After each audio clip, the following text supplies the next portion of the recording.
Amen. Amen. A powerful Sunday to everyone. Amen. Good morning po sa lahat. Pwede bang batiin yung kaliwat kanan and say good morning? Ayan, baka nabibigla po kayo sa setup po natin right now. By the way, I'm not Sarah Geronimo. I'm Pastor Rina Aguilan, one of our pastors here, no? Kasi baka nagtatay, bakit may setup na ganito? Ayan, wala lang po, trip lang namin, mood lang po namin ayusin today. Hindi po, no? Nagbabago po tayo ng setup kasi may something po dyan. Ayan. Alright, and hi po sa ating mga online, no? Online team. And I'm very excited to share God's Word today. Are you excited? Ayan, kung mapapansin nyo, maglalakad-lakad po ako dito para nakikita ko po kayong lahat and we can have some interaction. Wow, gusto nyo yun? Amen? Alright, are we excited? Sige po, bago po ang lahat, can we all just stand up right now on our feet? Siyempre, feet naman talaga, alangan hands, diba? And can we find at least 5 people and say, welcome home, I am blessed to see you today.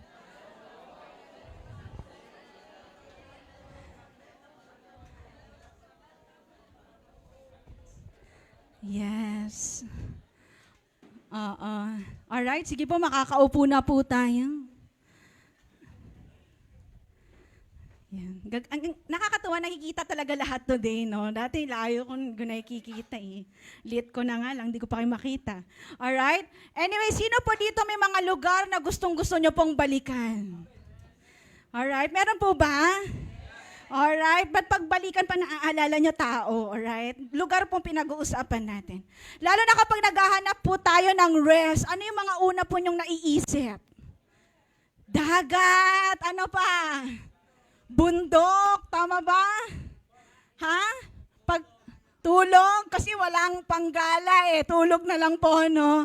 Alright, sa mall, sa massage, ha? Sa kabalikat. Ayan, di ba? So yan yung mga madalas naiisip natin, o kaya wala talaga, sa bahay na lang, or sa SM. Wow, sabi ni Bishop, sa silong ng mangga. Pero dahil mainit, ang SM na ngayon ay somewhere malamig. Alright? Somewhere malamig dahil mainit. And alam nyo po, sa Bible, may isang particular na lugar na gustong-gusto rin pong balikan ng Panginoon. Alright? Ilang beses na laging ipinapapunta or pinupunta ang kanyang mga anak sa lugar na ito. Parang sa church. Minsan ayaw mo talagang umattend. Pero darating pa rin sa punto na uudyukin ka pa rin ng Diyos at dadalhin ang mga paa mo upang umattend. Sinong taas ng kamay nakaka-relate? Ay, kami lang mga nagtataas. All the time, nasa mood kayo umattend ng church. Magkaminan tayo, may time ayaw mong umattend. Kasi wala ka masuot, o arte. Pero ang dami niyang damit. Di ba? Pero you are always grateful na every Sunday you are in church. Amen? Kaya naman po sa umagang ito, we will be going to study about this very significant place in the Bible. And some of you may have heard it. Some of you may hear it for the first time. So join me in my preaching today entitled, The Threshing Floor of Araunah. Isang ulit ba ang ganda nun? Wow. Amen. Alright. Sige po, tayo po manalangin. Let's pray. Father, we thank you so much for this morning, Holy Spirit. Alam ko po, kanina ka pa nandito, first service pa lang, nagpaparanas ka na sa atin, pinaranas mo ang iyong presensya sa amin, and I believe in the second service ay hindi mo rin lalagpasan ang bawat isa. Kahit sa mga online viewers po namin, we know that we can also feel your presence with us. And I pray today, Lord, give us an open mind and heart. Give us a spirit of wisdom and revelation that we may know you better. Lord, hindi lang po kami nandito every Sunday just to be informed by your word, but I pray that we are also here to be transformed by the word of God. And I pray that you use your servant today. Lord, itago niyo po ako sa inyong likuran. Lord, it's always about you and not about me. We love you. In Jesus' name we pray. At lahat po ay magsabi ng Amen. Alright. So punta po tayo sa 2 Samuel chapter 24 verse 18, 25. Alright? So basahin po natin ang sabay-sabay. 1, 2, 3, go. On that day, and said to him, go up and build an altar on the threshing floor of Araunah the Jebusite. David built an altar to the Lord there.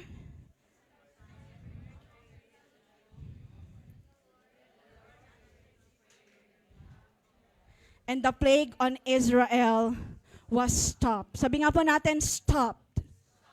The Lord had instructed David na gumawa ng isang altar or gumawa ng altar sa threshing floor ni Araunah the Jebusite. No? Ang mga Jebusite po, sila po ay mga descendants no, ng mga Canaanites na naging kaaway po ng mga Israelites. Alright?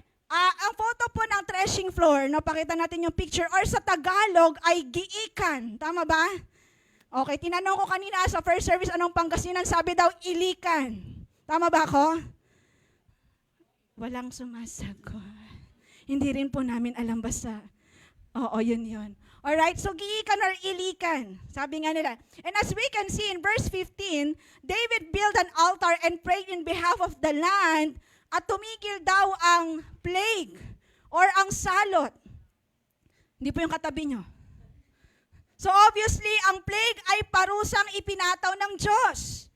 So we will find out the following answer to these questions. Number 1, why was there a plague? Bakit may plague? Bakit may salot? Pangalawa, bakit in-instruct ni Lord na gumawa si David ng altar on the threshing floor of Araunah? Bakit sa threshing floor? Are you curious? Oo, sabi nila as believers, we have to stay curious, believers. Number 1, why was there a plague? Bakit merong salot? Bakit may plague? Alamin po natin, 2 Samuel chapter 24, verse 1 to 4. Sabi dyan, again, the anger of the Lord burned against Israel, and he incited David against them, saying, go and take of Israel and Judah. So the king said to Joab and the army commanders with him, go throughout the tribes of Israel from Dan to Beersheba and enroll the fighting men so that I may know how many there are. Next verse, sabi po dyan, basahin po natin, but Joab replied,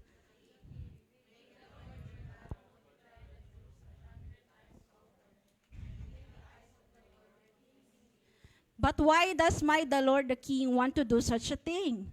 The king's word, however, overruled Joab.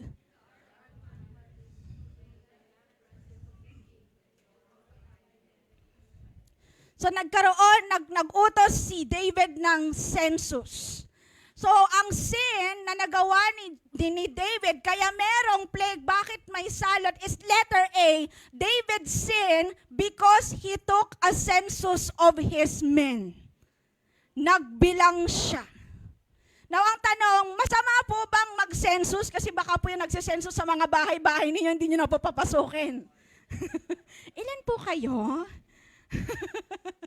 Hindi po. Alam nyo, the census itself is not a sin. Ang pagbibilang ng tao, hindi naman itself pinagbabawal o kasalanan. In the ancient times in the Bible, ang purpose po ng census is to ascertain the military strength of the tribe. And of course, as a king, nagbibigay ito ng confidence sa'yo kasi alam mo kung ilan yung bilang ng tao mo. Tama ba? Kasi nga sabi nila, there is strength in numbers. Alright? In fact, when David asked to take a census of his men in verse 9, Joab reported that there is about how many? 800,000 men who are able to handle a sword. At ano pa, in Judah, there is about, in a total of, sana ganyan na lang yung sahod, no? 1.3 million men. Ang dami. Tama ba? Marami po. Ang dami. However, kaya ito ginawa ni David dahil nag-ugat ito sa kanyang pride and ambition na bilangin ang kanyang tao so he can glorify the size of his army, its power and defenses. Now, by doing this, David put his faith in the size of his army rather in God's ability to protect them regardless of the number. Yun lang. Diba? Sinabi na ng Panginoon kay David, I will be with you, sasamahan kita sa lahat ng battles mo. Pero anong ginawa niya? Nagdududa siya. So anong ginawa niya? Nagpabilang siya. Minsan parang ganyan tayo eh. Mayabang na tayo kapag marami na tayong na-achieve. Minsan hindi lang yung mayabang, nakakalimot din sa Lord. Diba? Na ang Panginoon na nagbigay ng siyang lahat.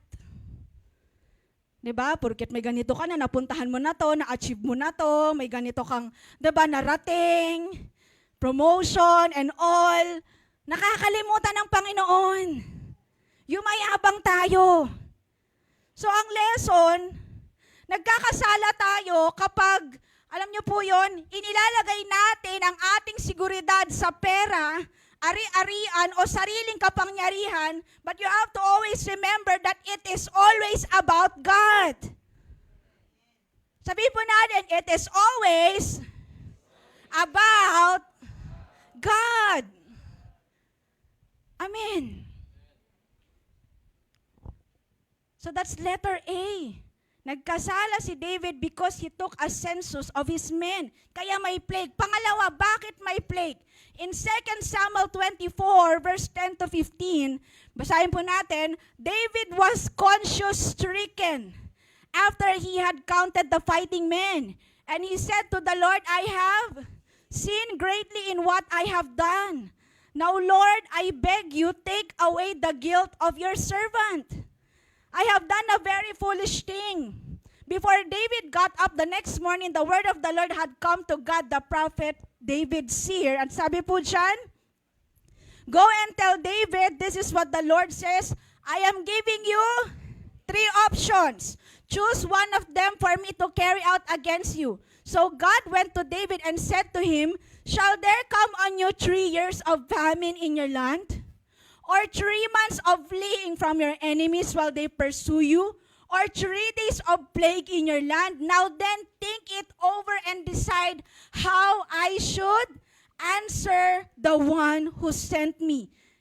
And last, David said to God, I am in deep distress.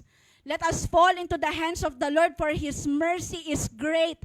But do not let me fall into human hands. So the Lord sent a plague on Israel from that morning until the end of the time designated, and 70,000 of the people from Dan to Beersheba died. So kaya may plague dahil ito yung pinili ni David na punishment. So letter B, David chose the plague as a punishment. So going back, binigyan si David ng 3 options. Ano yung letter A? 3 years of. Letter B. And letter C. So pagpapasurvey po ako ngayon, ano po ang gusto nyong kaparusahan? Letter A, meron po ba? Ba't ayaw nyo? Letter B. Letter C. Wala. None of the above. Pero si David, walang binigay si Lord na letter D. So he had no choice but to choose letter C. And David wisely chose yung parusa na direkta mula sa Diyos. Kasi alam naman natin, maraming gigil patayin si David. Marami na siyang pinatay, marami siyang battles na ipinalo, at for sure, kung papatayin man siya, brutal. Diba? Pero alam niyo ang maganda kay David, umaamin naman sa Diyos at nagsisisi pag nagkakasala. Kasi sabi niya, I was conscience-stricken.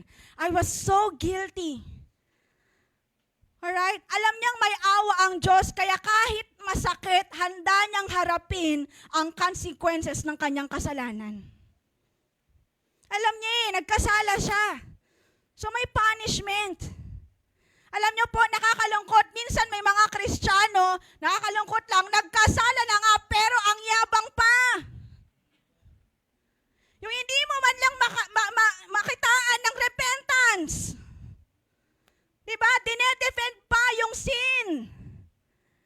Alright? At ang matindi dyan, humaharap na nga siya sa consequences ng sin niya, pero hindi pa rin siya bumabalik sa Lord. Kapatid, hindi ka pinapahirapan ng Diyos dahil hindi ka niya mahal. Dinidisiplina ka kasi mahal ka niya. Amen. Di po ko galit. Alam niyo po, may awa ang Diyos, oo. Pero mas kawawa ka kung wala ang Diyos sa buhay mo. So ano pong lesson? Kapag ikaw ay humaharap or nagkasala ng matindi, bumalik ka sa Diyos. Mas mabuti na maparusahan ka niya kaysa mamabuhay ka nang wala siya.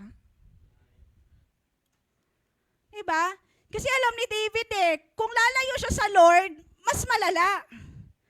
So mas gugustuhin niyang harapin yung consequences ng kasalanan niya kasi alam niya doon siya aayos at itutuwid ng Panginoon. Amen. Do you imagine your life without God? Na-imagine nyo ba? Hindi ko din maisip Diba? So sana, kahit minsan pumapalpak tayo, bumalik lang tayo sa Lord. Kasi mas mahirap pag wala sa Lord. Amen. So that's number 1. Why was there a plague? Because letter A, David sinned because he took a census of his men. And letter B, David chose the plague as a punishment. Napunta po tayo sa pangalawa. Bakit nga ba in-instruct ng Panginoon si David to build an altar on the threshing floor of Araunah? Sabihin po natin, threshing floor. In 2 Samuel 24, verse 16 to 17, samahan niyo po ako magbasa. Sabi dyan, when the angel stretched out his hand,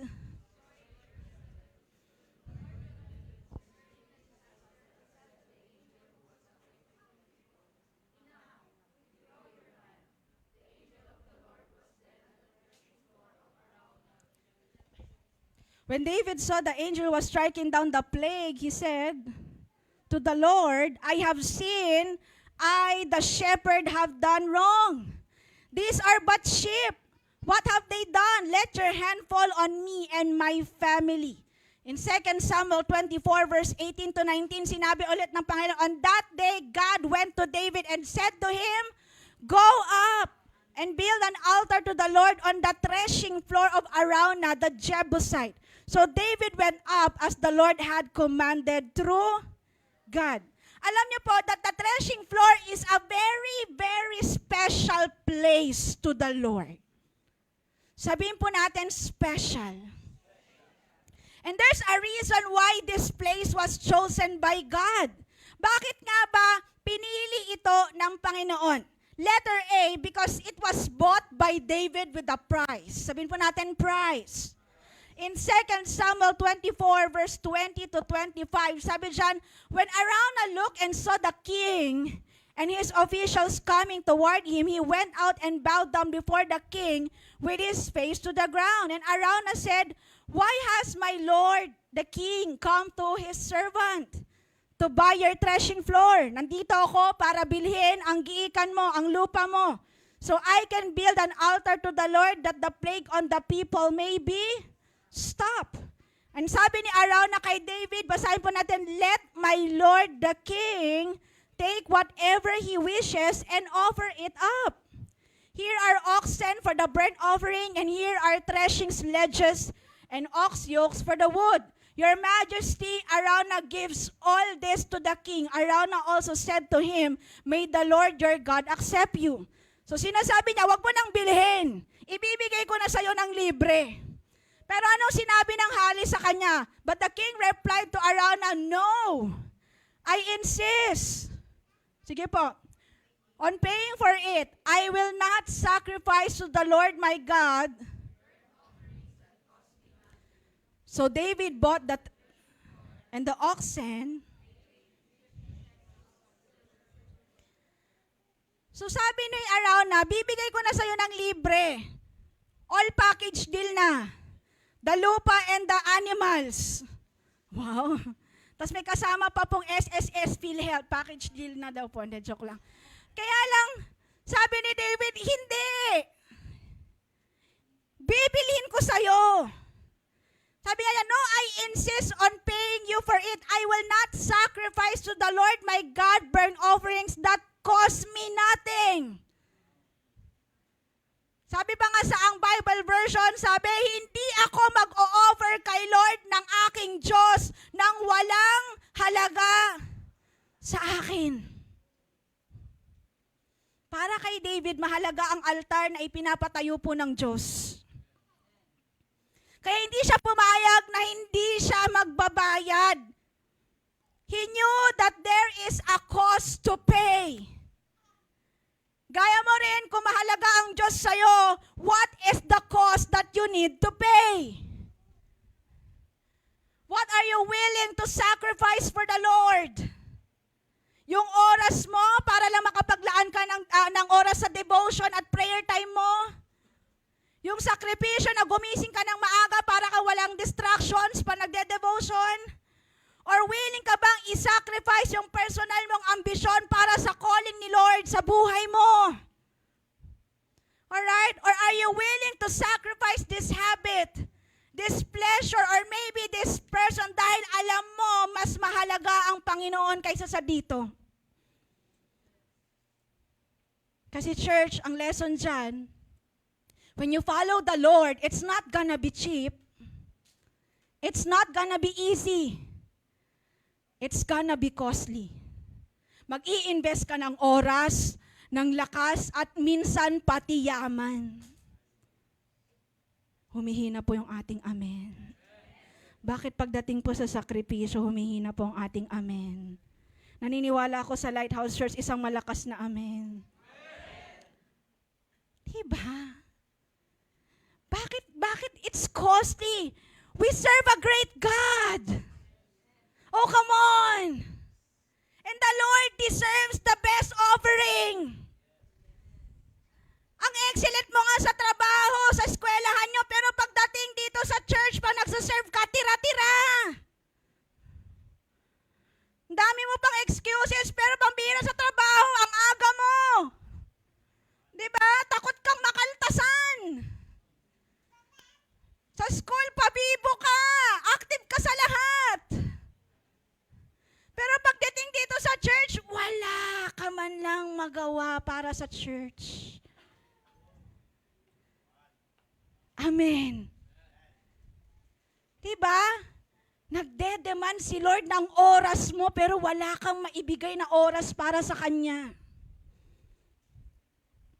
Amen. Church, minsan pag-usapang sacrifice offering, minsan pumapalya tayo. Gusto natin i-bless tayo ni Lord.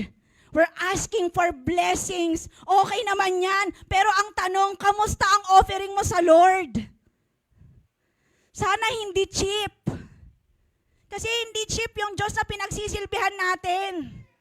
Nananalangin for God's best, diba? The best. Lord, yung the best ang ibigay mo. Pero pambihira, kamusta naman yung effort mo? Hindi po ako ulit-galit. Amen. That's letter A. It was bought by David with the price. Tapatan mo naman, kapatid. Alright. And letter B, tong malupit. It's a historic and significant place for the Lord. Why? Are you excited? Excited ako eh. 2 Chronicles 3, verse 1. Basahin po natin ng malakas. Then Solomon in Jerusalem on Mount Moriah, where the Lord had prepared to his father David. It was on the threshing floor of Araunah the Jebusite, the place provided by David. Hindi ko alam kung nagigets nyo, but it's mind-blowing that the threshing floor of Araunah is the same site of Moriah. It was a historic landmark in the Bible. Let me tell you why. Letter A, it was a sacrifice place for Abraham in 2000 BC. Mount Moriah is the place where Abraham sacrificed his son Isaac. Letter B, it was where the temple of Solomon was built in 957 BC. You want more? Letter C, it is where Zerubbabel rebuilt the temple in 515 BC. Oh church, you want more? Let me tell you, on the very last, Lord Jesus Christ, our Lord, God the Father offered His Son. Same place in the threshing floor in Mount Moriah.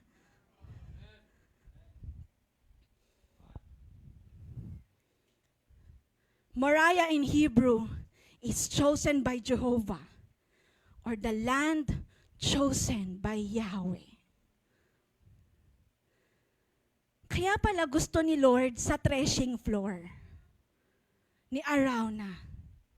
Gusto ng Panginoon, dun siya gumawa ng altar dahil ito ang lugar na pinili ng Diyos. It was chosen by Yahweh. It was chosen by Jehovah. So ma-observe po natin na ang Moriah ay tunay na isang significant na lugar para sa Panginoon. It was a place of worship and sacrifice. It was a place na kung saan laging lumilitaw ang Diyos. Ito ang lugar na kung saan mo laging nami-meet si Lord. Kaya po, ang lesson dito, si Lord, makinig po kayo sa akin, church, si Lord ang pipili ng lugar kung saan kanya dadalhin ang kanyang anak para lalo siyang bigyan ng kaluwalhatian. Hindi ikaw. Pero ang Panginoon, and it is not the place you choose, or it may not be your preference, pero asahan mo yung lugar na pinili ng Diyos para sa iyo, doon siya laging magpaparanas at magpapakita. Amen. May kausap. Kaya nga po ang tanong ko sa inyo, church, saan ka bang lugar dinadala ng Diyos ngayon? Saang sitwasyon kanya ngayon nilalagay? Kapatid, minsan maaaring hindi mo maintindihan, Lord, bakit mo ako dito nilalagay? Ang hirap-hirap. Lagi na lang ako nagsasacrifice. Grabe naman, Lord, bakit dito pa sa pamilyang to? Bakit sa ministry pa na ito? Bakit pa dito yung nararanasan ko? Sobrang tested na yung patience and faith ko, Lord. But let me tell you, hindi ko alam saan ka dinadala ni Lord ngayon, but He wants you to be there. Huwag kang aalis. Kung pinili ng Diyos yan sa'yo, huwag kang umalis. You stay there and worship Him. Dahil diyan ka niya sasamahan. Andyan ang provision niya. Andyan ang mata niya. Kasi yan ang lugar na pinili niya para sa'yo. Amen. Palapakan naman po natin ang Panginoon.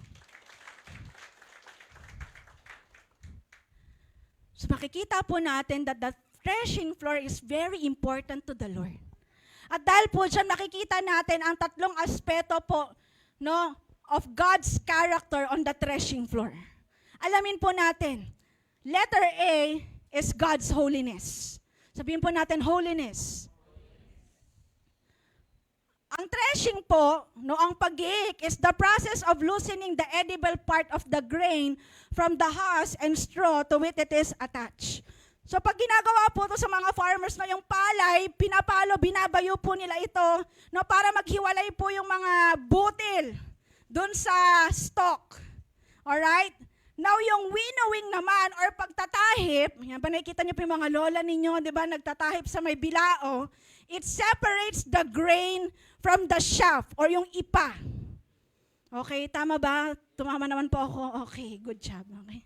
So, kinakabahan ako, ng Tagalog kasi ng threshing tsaka winnowing, ginugel-google ko pa po yan. Alright, so pagtatahip at pag-giik. Now the threshing floor is actually a symbol of God's judgment. Kaya nga alam ni David yung impending judgment na gagawin ng Panginoon sa kanya dahil sa kasalanang ginawa niya. And he knew, he hurt a holy God. Yung punishment ni Lord kay David ay isa lamang patunay na banal ang Diyos at hindi siya konsentidor ng mga kasalanan. So the threshing floor reminds us that we have chaff or sin in our lives that we need to get rid of. Kaya minsan kailangan tayong bayuhin ni Lord. Minsan kailangan ka talagang paluin ni Lord. Gaya ng process ng threshing kasi dapat matanggal ang hindi dapat sa atin. Kailangang maalis yung kasalanan, kailangang maalis yung impurities para po ang manatili sa atin ay yung kabanalan. So yes, may times talaga pag dinidisiplina ka ni Lord, iiyak ka talaga, ang aray naman talaga. Pero wag kang malala kasi yun ay tinutuwid ka niya. At ang nakakalungkot din, ang threshing floor ay isang picture ng distinction kung sino ba talaga ang totoong anak ng Diyos. Kung sino ba talaga yung faithful. Kasi minsan pag dinidisiplina ni Lord yung iba, umaray na hanggang sa umalis na, wala na. Nagtampo na sa Lord. Parang ipa, nahinipan na lang, wala na. Diba? Pero sabihin mo sa katabi mo, alam mo ikaw, hindi ka ipa, butil ka, pangsahog sa kanin. Diba? Butil ka, you are useful. Amen. Kaya nga po in Psalms 1 verse 4, sabi po dyan, not so the wicked, they are like chaff that the wind blows away. Amen. And letter B. Actually, malapit na po ako matapos. Letter B is God's goodness to redeem. Sabihin po natin, redeem. Sa totoo lang po, we could never be good enough on our own. But God in His rich mercy loves us so much to provide a way for us to be saved. Alam nyo, minsan di ko rin maintindihan ako na nga yung may pagkukulang, ako na nga yung may kasalanan, pero si Lord pa rin yung gumawa ng kaparaanan. Amen? David built the altar where he offered to God and prayed for the plague to stop. So makikita po natin na tanging ang Diyos lang ang makakapagsalba sa atin mula sa kamatayan. Si David is the greatest warrior, maraming naipanalong laban, pero pambihira, alam niya na hindi niya kayang iligtas ang kanyang sarili mula sa kanyang kasalanan. Amen. And it's the same way with us, kahit anong galing natin, kapag pumalpak ka at nagkasala ka, tanging Diyos lang ang sasalba sa'yo. Hindi yung katabi mo, hindi si pastor, hindi yung leader mo, ang Diyos ang makakapagsalba sa'yo.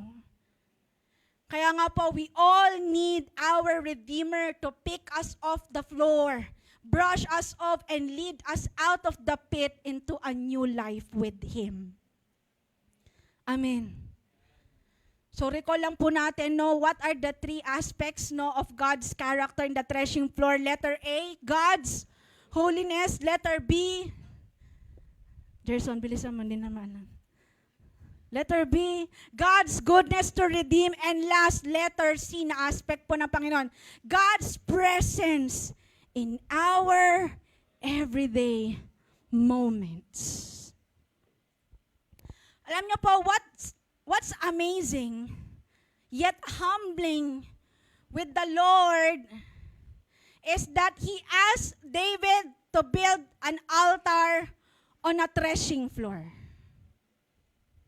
So bakit naman kaya pinili ni Lord sa giikan? Bakit hindi sa palasyo? Di ba? Hari na si David, pwede naman siya magtayo doon. Di ba? Bakit hindi sa isang magandang lugar, kunyari kabalikat, ganon? Di ba? Bakit hindi doon?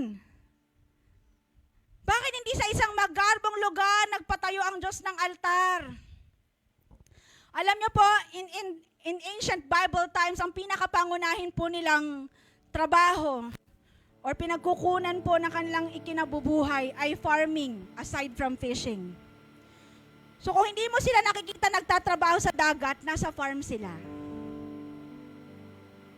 So pinapakita lang po na ang giikan, ang threshing floor, ang pinili ng Panginoon para ipaalala po sa atin that every day we can experience God's altar, His presence even in common places. Hindi mo kailangan na engranteng lugar para maranasan mo siya. Minsan sabi mo pa, hindi kailangan ko pumunta ng Peñel. Okay naman yun. Kailangan ko pumunta ng Israel. Wow! But every day, you can have a great encounter with God. Church is not about the place. It's about His presence and a heart willing to encounter Him every day.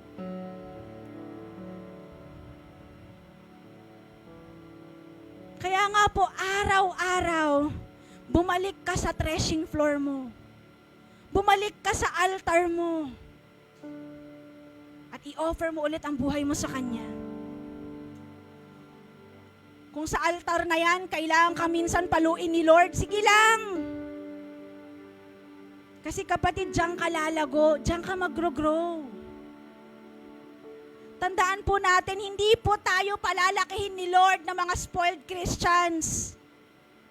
Alam niyo yung spoiled, na kahit mali, sige lang. Kahit ikakasama mo, ibibigay pa rin. Spoiled nga eh. Pero hindi po yun ang dinedesire ng Panginoon sa atin. Hindi tayo maging spoiled Christians, pero He wants us Christians who are radical. Yung mga Kristiyano handang mabago para maging instrumento rin sila ng pagbabago. At alam nyo po yung threshing floor ni Arauna, which is located in Mount Moriah, hindi po siya mataas na bundok, gaya ng Mount Everest na malamig. In fact, etong bundok na to, mainit siya. Nasa gitna ng desert. It's not a comfortable place. But you know what? Even though it's not a comfortable place, the ultimate comforter, which is Jesus Christ, is there. He's there. Dito na po ako magtatapos. Alam niyo po, may lugar na kahit hindi maganda, kahit malayo, pupuntahan mo kasi andon si Lord. At siya ang pipili nun, hindi ikaw. At minsan ilalagay ka rin ni Lord sa isang posisyon. Minsan ilalagay ka ni Lord sa ministry or situation na doon kanya babaguhin at doon kanya gagamitin. Hindi ito yung maaaring lugar na ine-expect mo. Hindi ito yung sitwasyon ng pamilya mo na ine-expect mo. But you know what? Diyan ka gagamitin ni Lord. Amen. Kaya po sa oras na ito, tatayo po tayong lahat.